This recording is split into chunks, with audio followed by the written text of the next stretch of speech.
अस्सलाम वालेकुम रहमतुल्लाहि व बरकातुहू। दोस्तों की हाल चाल है, ठीक हो? उम्मीद करने तुसी सारे खैर वाफियत दे नाल होवोगे। अल्लाह ताला तमाम नू अपने हिफ्ज़ो अमान दे विच रखे, आमीन सुम्मा आमीन। तो भाईओ, अज नबी पाक सल्लल्लाहु अलैहि वसल्लम दा फरमान जिहड़ा कि मैं गुनाहगार दे दर्स विच गुजरा, उसनू अर्ज़ करने मुख्तसर वक्त दे अंदर। पूरा दर्स जिहड़ा है वो यूट्यूब चैनल ते मौजूद है। तो हूर दी पैदाइश दे मुतल्लिक तो इस बारे ये याद रखो कि हूर इस दी पैदाइश हो चुकी है। अल्लाह तबारक व तआला ने इसनू ज़ाफ़रान और फरिश्तां दी तस्बीह दे नाल बनाया है।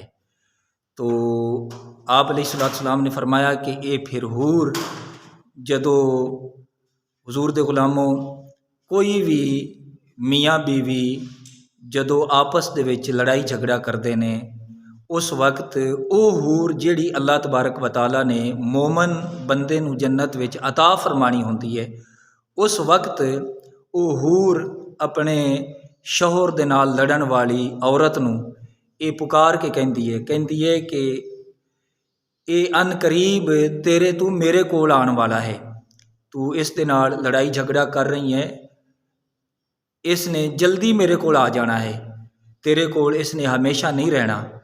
तो हुजूर अलैहिस्सलाम दे गुलामों, इत्थों ये पता चलता है कि उस मालिक कायनात ने हूर नू ऐसी सलाहियत अता फरमाई है और साडे नबी सल्लल्लाहु अलैहि वसल्लम ने इसनू बयान फरमाया है। तो अल्लाह दे महबूब अलैहिस्सलातु वस्सलाम हूरां दी आवाज़ नू भी सुन रहे हैं इस जहान ते ठहर के।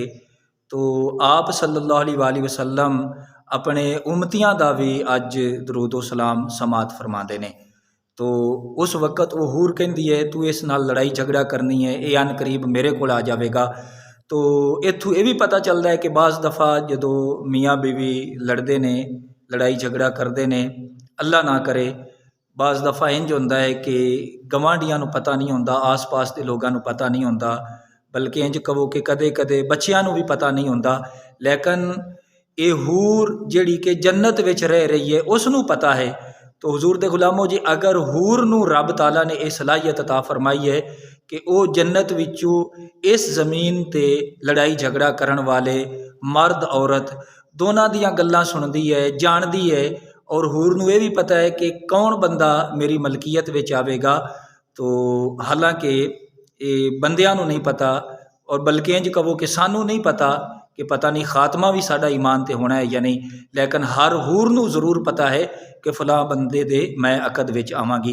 तो हुजूर दे गुलामों, जिस रब ने हूर नू सलाहियत इहो जिहा इल्म अता फरमाया है वो जानदी है, तो अल्लाह ताला ने साडे प्यारे नबी सल्लल्लाहु अलैहि वसल्लम नू की कमाल अता किया होगा। आप इस तरीके हर उम्मती दी हकीकत नू जानते ने और हर अपने उम्मती दी हकीकत नू पहचानते ने, और आका अलैहिस्सलाम नू पता है केड़ा मेरा उम्मती किस हाल विच है। अल्लाह ताला सानू समझण दी और अमल दी तौफीक ता फरमाए।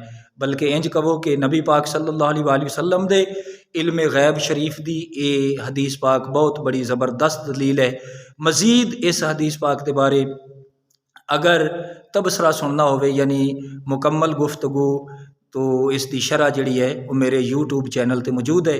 अल्लाह ताला अमल दी तौफीक ता फरमाए, आमीन बिजाहि नबी अमीन।